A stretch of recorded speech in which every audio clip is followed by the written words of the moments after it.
Hello, I will now demonstrate how you can structure and vitalize water using the Nature Designs Carafe. So it's very simple, you just fill it up with water.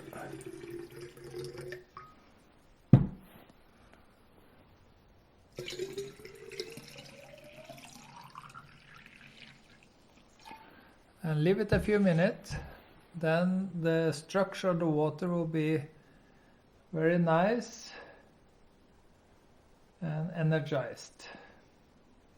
One can measure the energy in the water by using the Bowie scale.